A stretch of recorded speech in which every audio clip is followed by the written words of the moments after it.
Hello and welcome. My name is Alan, and we are back with more 2025 to 2026 state governments and officials. This episode, we are looking at the state of Mississippi. Yeah. That said, let's kind of jump into this a bit and look at the state and its government and the officials for the government. It is known as the Magnolia State.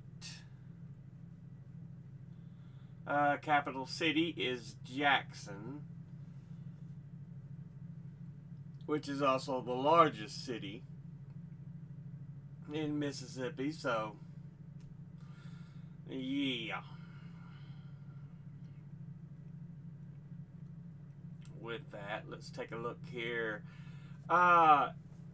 It is in the southeastern and deep south regions of the U.S. and borders Tennessee to the north, Alabama to the east, Gulf of Mexico to the south, Louisiana to the southwest, and Arkansas to the northwest. Its western boundary is largely defined by the Mississippi River or its historical course, because the Mississippi River has changed. It is the 32nd largest by area and 35th most populous of the 50 U.S. states, but has the lowest per capita income. So, yeah, you don't make a lot of money living in Mississippi. Jackson is both the state's capital and the largest city. Greater Jackson is the state's most populous metropolitan area with a population of $591,978 in 2020. Other major cities in Mississippi: Gulfport, South Haven, Hattiesburg, Biloxi, Olive Branch, Tupelo, Meridian, and Greenville. So, yeah. A bit of look at the state itself. If you're wondering, yeah, here's where it sits. Now, let's take a look at the Constitution of Mississippi. Created November 1st, 1890. Setting up a three-branch system, as is pretty common with our states and the national government. The first legislature was January 5th, 1892, so this has probably been the one and only constitution for Mississippi. It was created at the Jackson Convention. So, yeah. 1892. So, yeah, that's likely the only constitution we've had for the state.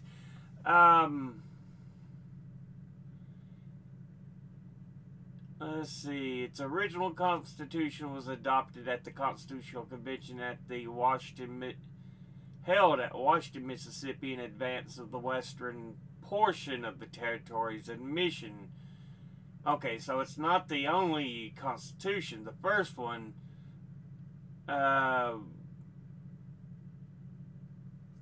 was in 1817.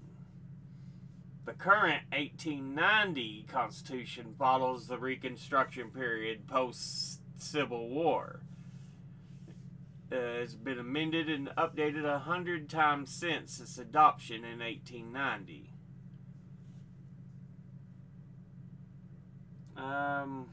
Let's see.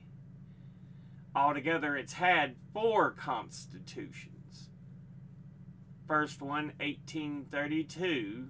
Okay, so 1817 is where they first brought it in, but 32 is when it was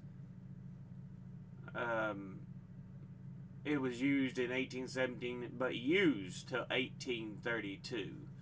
Second Constitution was created and adopted and ended property ownership as a prerequisite for voting because, again, these Jim Crow laws, these voting rights laws says, well, we want you to do this or have this or know this or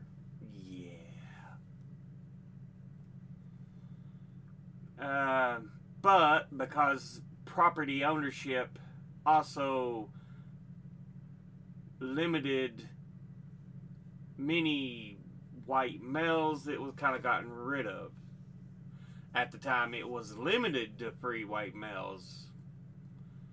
But yeah, third Constitution adopted in 1868 after the Civil War was the only constitution to be approved and ratified by the people of Mississippi at large and bestowed state citizenship to all of Mississippi's residents for the first time, including newly freed slaves.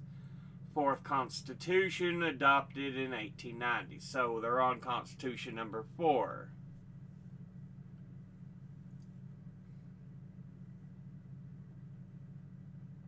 Let's see.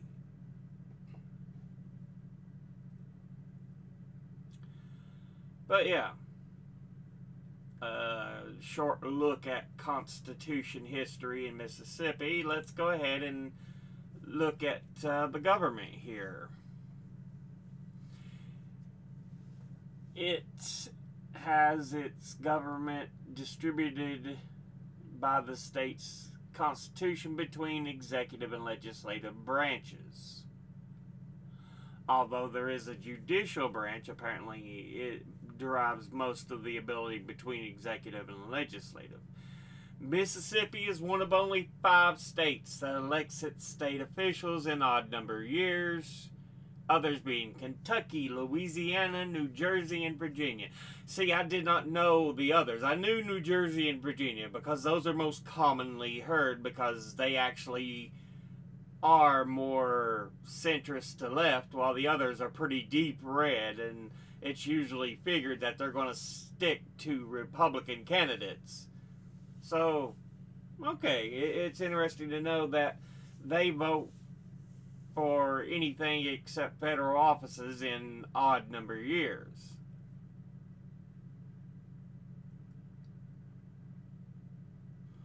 Let's see. Executive branch of Mississippi state government composed of governor, lieutenant governor, secretary of state, attorney general, state auditor, state treasurer, commissioner of agriculture and commerce, and the commissioner of insurance. There's also a 3-person Mississippi Public Service Commission and a 3-person Mississippi Transportation Commission.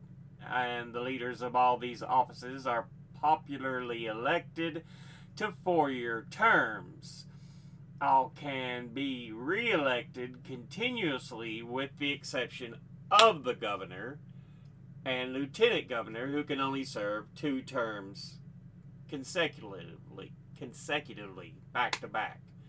So, yeah. The other offices, your attorney general, secretary of state, auditors, treasurers, and the 2 commissioner positions, you can constantly, if you have enough support, constantly get reelected in 4-year terms. Governor and lieutenant governor, though, you can only do it, be served twice in a row before you must resign. Now, it doesn't say that you can't go back after you've taken the time to clear the stuff out, but yeah. Mississippi, being very red, has Republicans for all the elected executive offices right now. With that said, let's look at some of these executive offices. Your governor is Tate Reeves. Lieutenant Governor Delbert Hosemann. Secretary of State Michael Watson, Attorney General Lynn Fitch, State Auditor Shad White, State Treasurer David McCray, Commissioner of Agriculture Andy Gibson, and Commissioner of Insurance Mike Cheney. So those are the executive single offices in the executive branch. Now, we also did mention there are a couple of groups here. The Mississippi Public Service Commission, formed in 1938. It was preceded by the Mississippi Railway Commission. But yeah. Your current executives for the department are Chris Brown, the Keither Stamps, and Wayne Carr. It regulates telecommunications, electric, gas, water, and sewer utilities in the state of Mississippi. It was, well, that says created in 1884 instead of 1938. And its early history was tasked with regulating various transport and telecommunications industries in the state. It assumed the current name in 1938 and was given jurisdiction over electric, gas, and water utilities in 1956. So yeah, Public Service Commission, it mainly deals with the public utilities. Led by 3 commissioners, the 1 commissioner elected by voters in each of the state's 3 Supreme Court districts.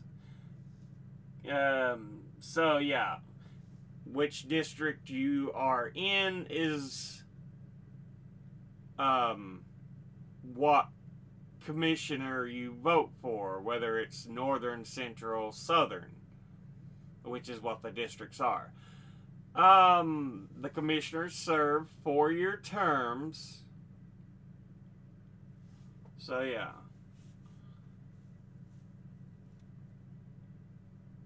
That is the Public Service Commission.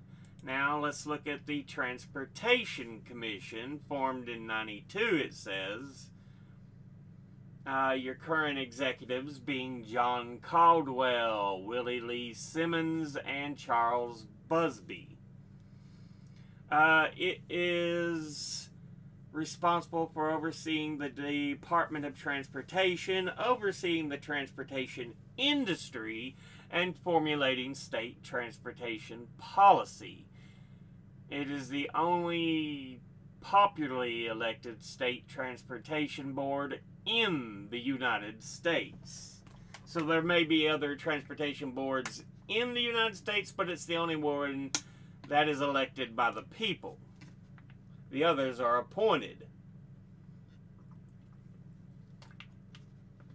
So yeah. Now,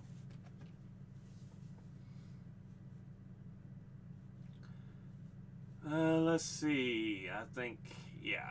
So with that, let's look at Governor of Mississippi. Like we said, Tate Reeves is your current governor. They, of course, are at Jackson, Mississippi, the state seat. Commander-in-Chief of the state's military forces, which is usually Mississippi National Guard. Head of government. Enforce state laws. And the power to either approve or veto bills passed by the Mississippi legislature. To convene the legislature at any time, except in cases of treason and impeachment, to grant pardons and reprieves. So yeah. Typical executive authority rights and everything.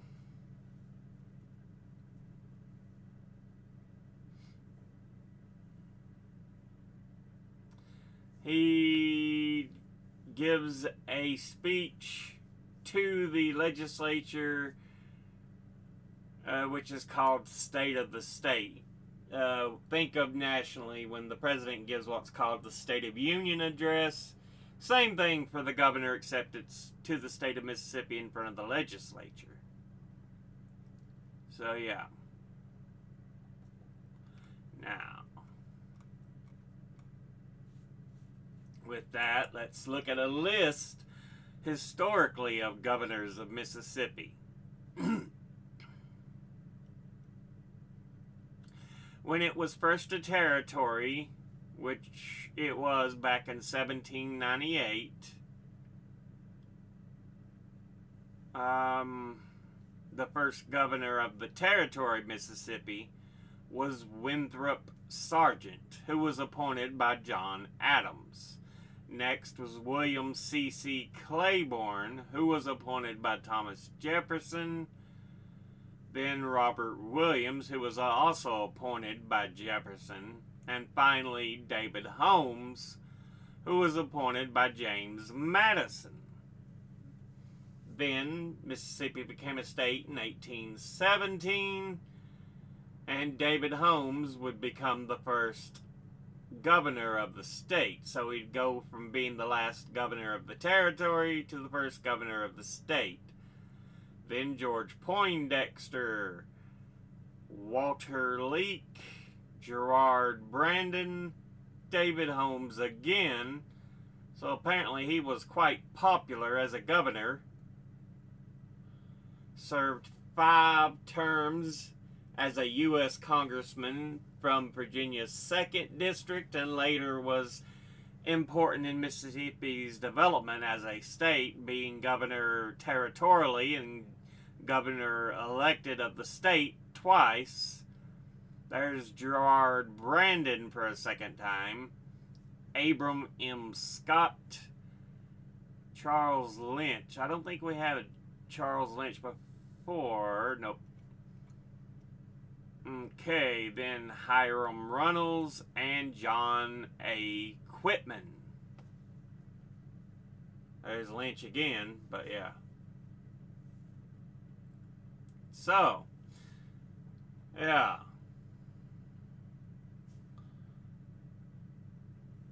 Lynch, Alexander McNutt, Tillman Tucker, Albert Brown, Joseph W. Matthews. I'm trying to see who was in charge during Civil War.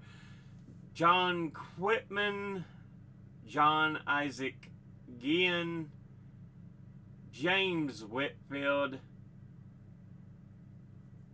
Henry S. Foote, Union Democratic, wanting them to stay in the Union, but wanting to maintain slavery, which is something that was never going to be able to happen. Then John J. Pettus, John J. McCrae, William McWillie, and finally Civil War governor John J. Pettus, who had been governor before.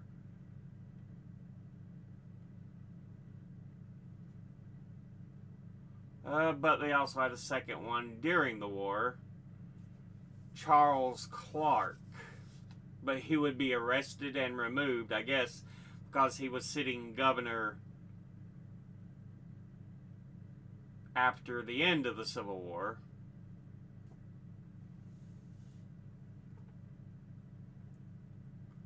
And then that would have William L. Sharkey next, who was actually appointed, not voted in. And then you have a nonpartisan Benjamin G. Humphreys,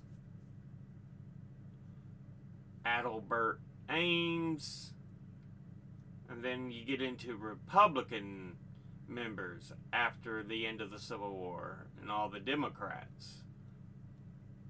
Because remember, there was a changeover of how things are seen. Because the ideologies between the two parties would slowly make that switch. And so they go to being Republican, and then they get a lot of Democrats, and then you start seeing Republican get voted in. See, they had Democratic governors just as recently as early 2000s, and before that there was a common just line of Democrats. But you get a Republican, then you get the final Democrat, and then it's just been Republican since. So yeah. Remember, there is an ideology switch. I know a lot of people don't want to admit it, but if you study history and know anything fucking about it, you know that's what happened. Anyway, let's go ahead and look at the next branch, your legislative branch. They are a bicameral party, or bicameral legislature, two parts, with a Senate and a House of Representatives. The Lieutenant Governor does preside over the Senate, while the House of Representatives selects their Speaker. The state constitution permits the legislature to establish by law the number of senators and representatives up to a maximum of 52 senators and 122 representatives. Current law sets the number, so they're at maximum right now. The term of office for senators and representatives is 4 years, no term limits. So with that, let's dig into the legislative branch a bit here. Bicameral, 4-year terms, no term limits. Your Senate President is your Lieutenant Governor, Delbert Hosemann. Your Senate Pro Tempore is Dean Kirby. And the House Speaker is Jason White. The Senate, 52 members, has a makeup of 36 Republicans to 16 Democrats. So, very right-leaning Republican conservative. The House has 122 members, 79 are Republican, 41 Democrat, and 2 independent. So yeah.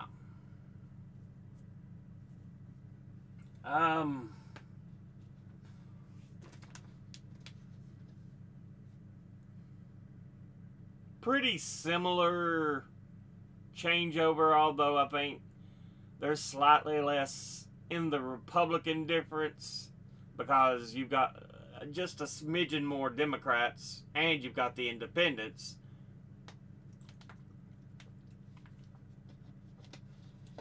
But still very overwhelmingly Republican. Let's see. Headquartered in the state capitol in Jackson.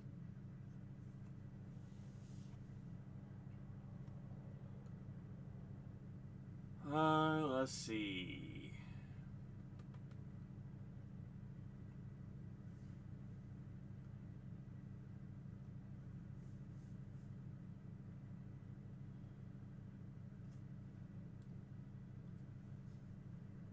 Among the states, Mississippi has the 14th largest lower house and 5th largest upper house. So, for the state, they are pretty large as far as their legislature and the members in it. Candidates per house must be at least 21 years old. while candidates of the Senate must be at least 25. Each house has the authority to judge the qualifications of its own members. The Mississippi legislature is a citizen legislature. Most legislators have full-time occupations unrelated to their official roles. So, yeah, you actually have a full-time job outside the legislature. You're considered a part-time representative.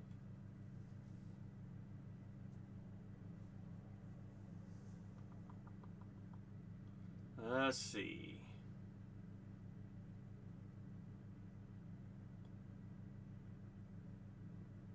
Although all legislators swear a state constitutionally prescribed oath of office, which requires them to declare allegiance to the state and federal constitutions, pledge to be responsible in the exercise of their duties, and promise not to engage in vote trading. I'll vote for this if you give me something. Yeah. Or voting on a bill to get someone else to vote on your bill. So, yeah. Legislators have limited immunity from arrest during a legislative session and 15 days before and after, except in the cases of treason, felony, theft, or breach of the peace. So, yeah.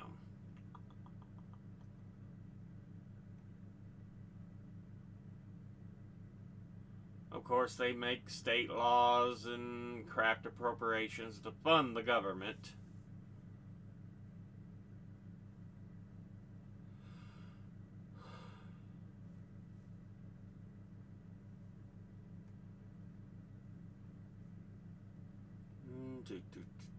So yeah, that's a look at the legislature of Mississippi. Now, with that, let's go over to the judicial branch for Mississippi. Your courts in the state. At the top, of course, Supreme Court of Mississippi, then the Mississippi Court of Appeals, then you have Mississippi Chancery Courts and Mississippi Circuit Courts, under which you have Mississippi County Courts, and finally, Mississippi Justice Courts, Municipal Courts, Drug Courts, and Youth Courts. So, yeah. With that said, let's take a look at the Supreme Court of Mississippi. Supposed to have nonpartisan election. They serve terms of 8 years.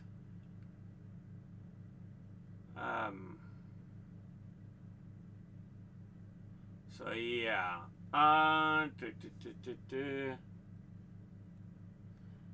The courthouse apparently is in the Carroll Garton Justice Building in Jackson, Mississippi.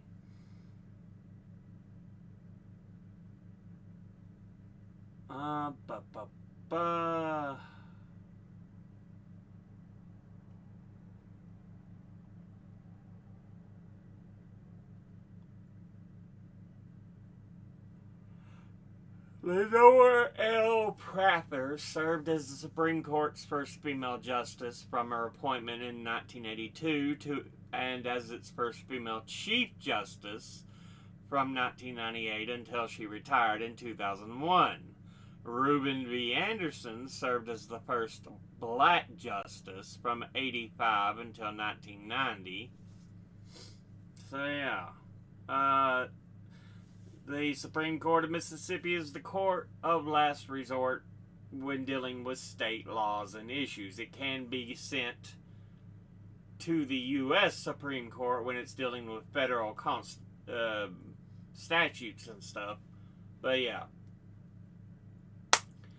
Let's see.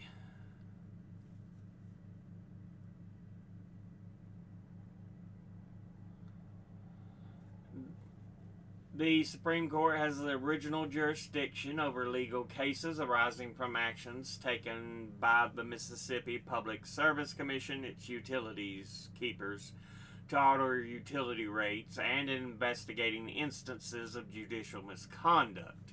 Rulings of the Chancery, Circuit, and County Courts and the Court of Appeals can be appealed to the Supreme Court. And when handling cases on appeal, the court may only consider facts raised in the original proceedings in the lower courts. You can't raise new proceedings. It must be based on what was presented in the cases in the lower courts.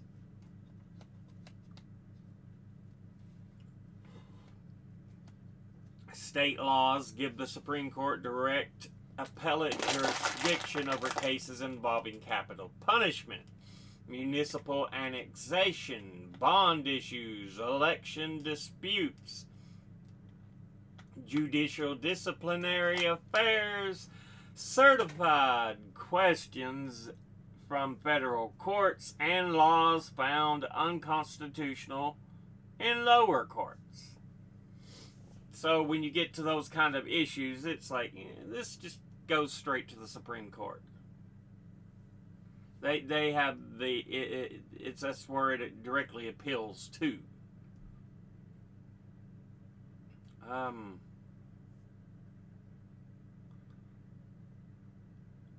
All appeals of state trial court rulings concerning other matters are initially brought before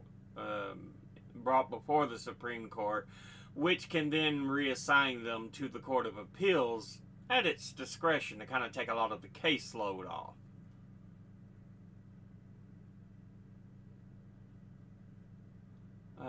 Let's see. Decisions, cases, blah, blah, blah. The Supreme Court of Mississippi has 3 electoral districts in the state, commonly known as Northern, Central, and Southern districts. We saw those with the commissions. That they are based on the Supreme Court's districts. Districts also serve as constituency for these commissions. Each seat within a district listed on the ballot has a unique number to identify it. They are separated by county lines as follows. District 1 shows you the list of counties. District 2, the list of counties. And District 3's list of counties. Now, the current justices for the Supreme Court. So they've got the justices in 3 panel groups for the Supreme Court based on the districts. For the first district, your presiding justice is Leslie D. King, with associate justices Kenny Griffiths and Jennifer Branning. For the southern district, your Chief Justice is Michael K. Randolph, with Associate Justices David Ishii and David Sullivan. In the Northern District, presiding justice is Josiah D. Coleman, with Associate Justices James D. Maxwell II and Robert P. Chamberlain.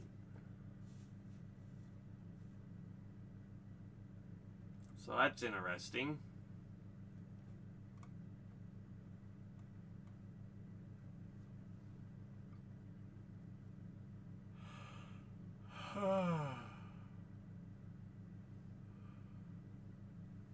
Anyway, that's a look at the Mississippi Supreme Court. Next up, let's go ahead and look at the next court down, the Court of Appeals. Boom. Intermediate level appellate court for Mississippi was created by the legislature and began operations in '95 for the purpose of relieving a backlog of cases for Mississippi Supreme Court.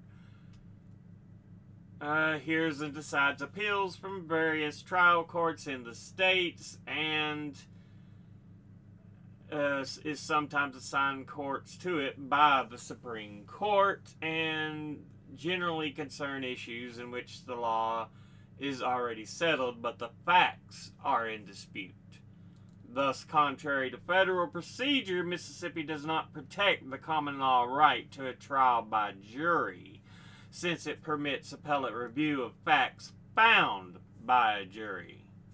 Supreme Court may review Court of Appeal decisions, but if the Supreme Court declines review, the decision by the Court of Appeals stands. It has 10 judges elected from 5 districts that serve 8-year terms. The elections are staggered so that not all positions are up for election at one time. And the districts coincided with Mississippi's congressional districts prior to Mississippi's losing one district in 2000. Some of the state's counties are divided between districts. However, the districts are not jurisdictional, and appeals from all over the state go to the Supreme Court and may be deflected back to the Court of Appeals. Your justices: Chief Judge for the Court of Appeals is Donna M. Barnes, with associates John D. Weddle, Deborah McDonald, Latrice A. Westbrooks. Presiding judge is one of the presiding judges is Jack L. Wilson, with Associate Justices John H. Emfinger. Another presiding judge is Virginia C. Carlton, with your final associates being David Neal McCarty, Anthony N. Lawrence III, and Amy Lassiter St. Pay. So, yeah. But that's a look at the Court of Appeals for Mississippi.